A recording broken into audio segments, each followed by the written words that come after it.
నమస్తే బ్రో. నమస్తే. నాగబాబు గారు వాళ్ళ ఎమ్మెల్సీ ఎన్నికలకి నామినేషన్ వేశారు. సో గెలిచిన తర్వాత ఒకవేళ ఇప్పుడంతా ఏముంది కాబట్టి గెలిచిన తర్వాత ఆయన ప్రజలకి అనుకున్న విధంగా సేవ చేస్తారా?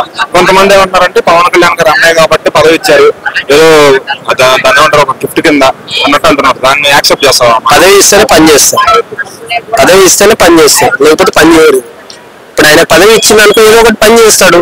అవును నాకు పదవి ఇచ్చింది కదా, నేను ప్రజల్లో ఉండాలి కదా, మంచి కార్యక్రమాలు చేయాలి కదా, ప్రజల్లో ఉండాలి కదా నేను అని మంచి కార్యక్రమాలు ఆయన పదవి అందు గురించి పదవి ఇస్తుండ్రు. ఆయనకి పవన్ కళ్యాణ్ అన్న ఎంతైతే చేసిందో అందులో సగమన్నా చేస్తాడు నాగబాబు గారు, అదైతే 100%.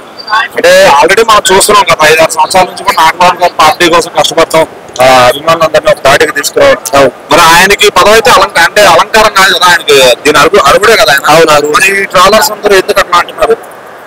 ఓరెంతలు సోషల్ మీడియా ఓర్వట్లేదు, వాళ్ళ బాధలో ఉన్నారు అన్న. వాళ్ళ పార్టీ ఓడిపోయింది, 11 సీట్లతో వాళ్ళు ఓడిపోయి వాళ్ళ బాధ ఉన్నారు. మాట్లాడే హక్కు గీట జగనన్నకు లేదు ఈ రోజు. సో అందు గురించి ఓర్వట్లేరు. ఈ రోజు ఈ పదవి వచ్చింది, మంచి పని చేస్తే నీకు ఇంకా ఎమ్మెల్యే సీట్ వస్తుంది. నగా ఫ్యామిలీ పైన కూడా ఎందుకు అంటారు? అంతకుముందు చిరంజీవి గారు పార్టీలో కానీ పాలిటిక్స్ లో కానీ లేకపోయినా ఆయన పేరు తీసుకొచ్చి ఆ పార్టీలో శ్యామలా గారు అంటారు, నాగబాబు గారు వస్తే ఇట్లా అంటున్నారు, పవన్ కళ్యాణ్ గారిని అయితే సరే మనం అంటే ఎందుకు వీళ్ళ మీద ఇంత వివక్ష? కాపు కులం అంటే జగనన్నకి నచ్చదు, లేకపోతే వీళ్ళు ప్రజలకు మంచి చేస్తారని చెప్పి వీళ్ళ మీద. కాపు కులం అంటే నచ్చదు, వీళ్ళు మంచి చేస్తుంటే ఓర్వట్లేడు జగనన్న. మా అన్న రోడ్లు వేస్తుండు, నిత్యం ప్రజల్లో ఉంటుండు, ఎన్నెన్నో మంచి కార్యక్రమాలు చేస్తుండు, ఓర్వట్లేరు. గతంలో మేమేం చేయలేదు కదా, ఇన్ని మంచి పనులు చేస్తుంది కదా, ప్రతిపక్ష హోదా గిట ఇవ్వలేదు కదా, మాకు మాట్లాడే హక్కు గిట ఈ 5 సంవత్సరాలు లేకుండా చేశారు కదా, ప్రజలే చేసిండు కదా అని బాధగా ఉన్నాడు. అందు గురించి 2.2, 3.2, 4.2, 10.2, 6.2 పెట్టుకుంటుండు. జగనన్న బట్టలిప్పి కొడతాము అని ఇవన్నీ మాట్లాడుతుండు. ఆయన బాధ వ్యక్తం చేస్తుండు బయటికి. ఇక్కడ ఉంటే మనల్ని ప్రతిపక్ష హోదా గిట గుర్తియట్లేరు కదా, ప్రజలు గుర్తియట్లేరు, పార్టీ వాళ్ళు గుర్తియట్లేరు, ఎవరు గుర్తియట్లేరు. మళ్ళీ రేపు ఏం చేయాలంటే ఈ 11 మందిని పెట్టుకొని అసెంబ్లీ ముందు క్రికెట్ ఆడుకోమని మంచిగా, ఇంకా చేసేది అదొకటే, ఇంకా తప్పు వేరేది. Hi bro. నాగబాబు గారు వాళ్ళ ఎమ్మెల్సీ ఎన్నికల కోసం ఆయన నామినేషన్ అయితే వేశారనమాట. ఓకే. తర్వాత ఆయన ఎన్నుకోబడిన తర్వాత బాగా చేయగలుగుతారా ఆ నమ్మకంతోనే చేశారా, లేకపోతే ఊరికే పార్టీలో ఉన్నారు కదా అని చెప్పి పెద్దగా దిక్కుగా ఇవ్వాలి కదా అని చెప్పి ఇచ్చారంటారా? పార్టీలో ఉన్నారు కదా అని ఇవ్వడం అనేది అది రాంగ్. పార్టీలో ఉన్నారు కదా అని ఇవ్వడం అనేది రాంగ్. మన పవన్ కళ్యాణ్ గారు ఎంతో నమ్మితే తప్ప అలాంటి మనకి ఆయన వాళ్ళ ఇంట్లో చాలా మంది ఉన్నారు, చిరంజీవి గారు అని చెప్పి ఇంకా ఎక్సెట్రా చాలా మంది ఉన్నారు. కాకపోతే నాగబాబు గారు ఆయన దగ్గర నుంచి చిన్నప్పటి నుంచి చూశారు. దాని తర్వాత ఆయన ఏం చేస్తా ఉన్నాడు, ఆయన ఓడినప్పుడు దగ్గర ఉన్నాడు, గెలిచినప్పుడు దగ్గర ఉన్నాడు. కాబట్టి ఆయన చేయగలుగుతాడు అనే ఉద్దేశంతో ఆయనకి ఇచ్చారు. అలాగే నాగబాబు అనే నేను అనే పదం మనం వెళ్ళగలుగుతామా తొందరలోనే? డెఫినెట్లీ వినగలుగుతాం అయ్యా. ఎందుకంటే మనకి పవర్ స్టార్ పవన్ కళ్యాణ్ గారితో ఆయన బ్యాక్గ్రౌండ్ తోటి నాగబాబు గారు వచ్చారు. ఆయన పెద్ద వ్యక్తి అయినా కూడా ఆయన వెనకుండి కష్టాల్లో నష్టాలు నడిపించాడు. కాకపోతే ఏంటంటే మనకి ఏదో కొన్ని అనుకూల పరిస్థితుల వల్ల కొన్ని జరుగుతూ ఉంటాయి. కానీ ఆయన మనకి కంపల్సరీ చేస్తారనే ఉద్దేశం ఉంది కాబట్టి చేస్తారని అనుకుంటున్నాం. మరి అలాగే నాగబాబు గారికి చిరంజీవి గారి టైం నుంచి కూడా ఫ్యాన్స్ గ్యాదర్ చేసుకోవడం అంతా బాగా తెలుసు. అవును, జనసేన కోసం కూడా అందరిని ఒక దాటిలోకి తీసుకొచ్చాడు. అవును. తర్వాత కూడా అదే విధంగా ఆయన ఈ బాధ్యత నెరవేరుస్తూనే మళ్ళీ ఫ్యాన్స్ తో కూడా అంతే ఇదిగా ఉంటారంటారు ఖచ్చితంగా. డెఫినెట్లీ కానీ ఫ్యాన్స్ దూరం పెట్టడం, అలా ఫ్యాన్స్ దూరం పెట్టడము అనేది అది ఏమున్నది. కానీ ప్రజల్లో తిరిగేటోడే నాయకుడు అంటారు. ప్రజల్లో తిరుగుతాడు కాబట్టి మనకి పవర్ స్టార్ పవన్ కళ్యాణ్ గారు ఇప్పుడు డిప్యూటీ సీఎంగా ఉన్నారు. దాని తర్వాత ఈయనకి మంచి పదవి ఇచ్చి ఈయన కూడా ప్రజల్లో తిరిగి ఎన్నో కష్టాలు అన్ని చూసింటాడు కాబట్టి అదే కాకుండా మన జబర్దస్త్లో కూడా చూస్తూ ఉంటాం మనం. ఆయన వెకేట్ చేసినా కూడా అక్కడ వాళ్ళకి ఎన్నో కష్టాల్లోనూ నష్టాల్లోనూ ఏదన్నా ఇష్యూస్ అయినప్పుడు కూడా ఆయన రెస్పాండ్ అవ్వాల్సిన అవసరం లేదు ఆయనకి. కానీ ఆయన రెస్పాండ్ అవుతున్నాడంటే ఆయనలో మంచి గుణం అక్కడే మనం కనిపెట్టచ్చు. మనకు తెలియపోయచ్చు, మనము కొన్ని చూసాం కాబట్టి తెలిసింటాయి మనకి. నమస్తే బ్రో. నమస్తే. పెయింటింగ్ స్టార్ అని నాగబాబు గారు ఎమ్మెల్సీ ఎలక్షన్ కి నామినేషన్ వేశారు. సో తర్వాత ఎన్నుకోబడిన తర్వాత ప్రజలకి అదే ఇప్పుడు ఎలా అయితే మంచిగా సౌమ్యంగా ఉంటున్నారో తర్వాత కూడా అదే విధంగా చేస్తారా? ఎలా ఉంది ఆయన, ఎలా ఉంటారు తర్వాత? ఇప్పుడు ఆయన అధికారంలో లేకుండానే సౌమ్యంగా ఉన్నాడంటే అధికారం వచ్చిందంటే ఎట్లుంటాడు?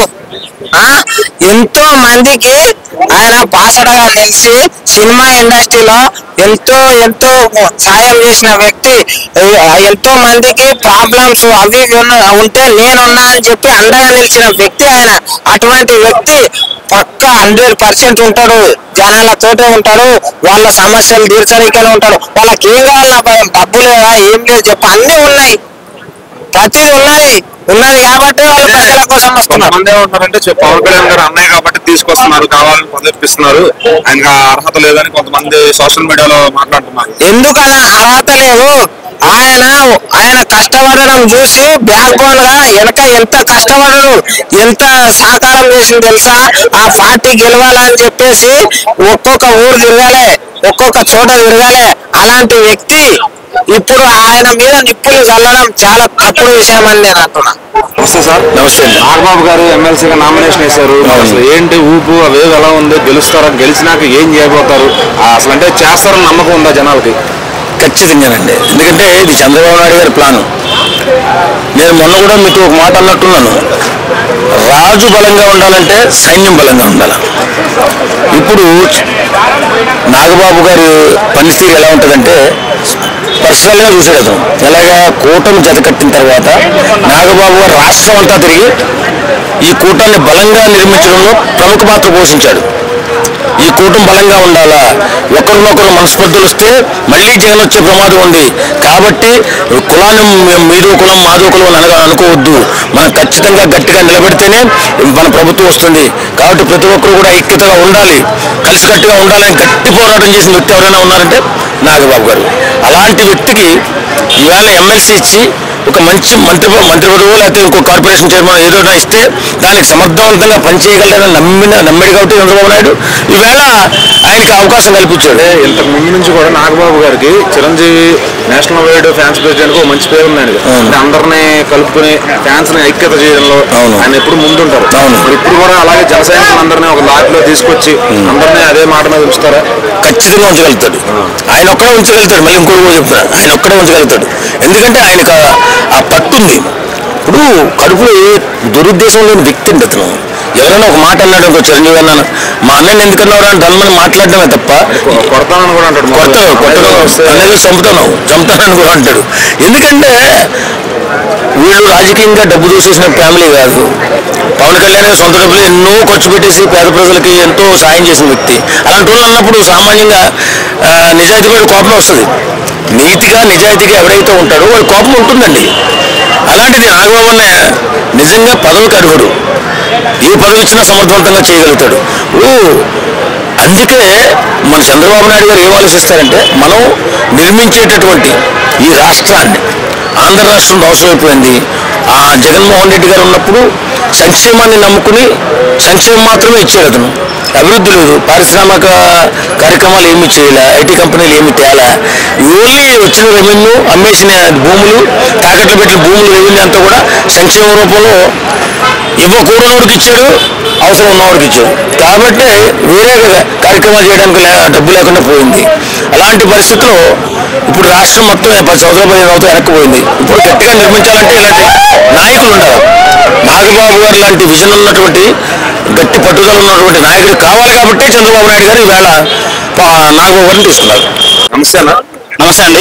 నాగబాబు గారు అయితే నామినేషన్ వేశారు అన్నమాట ఎమ్మెల్సీ ఎన్నికలకి. ఓకే. తర్వాత ఆయన గెలుస్తారా గెలవాలని పక్కన పెట్టి ఒకరు గెలిచారు అనుకోండి, తర్వాత ప్రజలకి నమ్మిన ప్రజలకి అంతా బాగా చేస్తారా? కొంతమంది సోషల్ మీడియాలో ఏమంటున్నారంటే నాగబాబు గారు పవన్ కళ్యాణ్ గారు అన్నయ్య కాబట్టి గిఫ్ట్ కింద పదవిస్తున్నారు, ఆయన అర్హుడు కాదంటున్నారు కొంతమంది. మరి దానికి ఏం మాట్లాడతారు? యాక్చువల్లీ నేను ఫస్ట్ నాగబాబు గురించి చెప్తానండి. నాగబాబు గారి గురించి ఏంటంటే, నాగబాబు గారికి దగ్గరగా చూసిన వ్యక్తిని నేను. అంటే దాని పక్కన చేరేసుకుని కూర్చోబెట్టిన వ్యక్తిని అన్న ఆయన. సో ఒక మూవీ ప్రమోషన్స్, అవలంబిక అనే సినిమా ప్రమోషన్స్ కోసం నేను సార్ని కన్సల్ట్ అవ్వడం జరిగింది. నేను చాలా మంది దగ్గరికి వెళ్ళాను కానీ నాకు ఎవరంత రెస్పాండ్ అవ్వలేదు ప్రమోషన్స్ కి. కానీ నాగబాబు గారు కాల్ చేసిన వెంటనే నువ్వు రారా శేఖర్ అనేసి అన్నారు. వెళ్ళాను. వెళ్తానే చిన్న సినిమాను కూడా అనుకోకుండా ఆ సినిమాను అంతా ప్రమోట్ చేసిన వ్యక్తి, అదే ఒక సినిమా ఇండస్ట్రీలో ఉన్న వాళ్ళకి సపోర్ట్ చేయాలనుకునే వ్యక్తి ఇప్పుడు పొలిటికల్ లో కూడా వస్తే ఖచ్చితంగా జనానికి మంచి జరుగుతుందే తప్ప ఇది పవన్ కళ్యాణ్ వల్ల వచ్చేస్తున్నాడు అనేది కాదు కదా. సో పవన్ కళ్యాణ్ వల్ల వచ్చేటట్టుంటే వాళ్ళ ఫ్యామిలీలో చాలా మంది ఉన్నారు, వాళ్ళందరూ రావచ్చు కదా. ఎందుకంటే నాగబాబు గారికి నలుగురికి హెల్ప్ చేసే ఉద్దేశం ఉంది. ఆల్రెడీ ఎప్పటి నుంచి కూడా పార్టీ కోసం జనాలు ఒక దాడికి తీసుకొచ్చారు. మరి చేయరని అనే వాళ్ళకి ఏం చెప్తారు కాల్స్ చేసేవాళ్ళు? సార్ ఒకటి, ఇప్పుడు రాజకీయం, ఇప్పుడు ఒక మనిషినే మనం ఇతను మంచోడా చెడ్డోడా అని మనం చెప్పలేము. ఒకరికి మంచిగా కనిపించాడు, ఇంకోటి చెడ్డగా కనిపిస్తాడు. రాముడు అంతటి వాడే కొందరికి దేవుళ్ళగా కనిపించాడు, కొందరికి రాక్షసుల్లాగా కనిపించాడు, ఎందుకంటే ఆ రాక్షసుని చంపాడు కాబట్టి. సో ఒక ఆఫ్టర్ ఒక మనిషి అయినప్పుడు ఖచ్చితంగా గుడ్ ఆర్ బ్యాడ్ చెప్పుకుంటారు, చెప్పుకోవడం కాదు మ్యాటర్. సో ఆయన గెలిచి చూపిస్తాడు.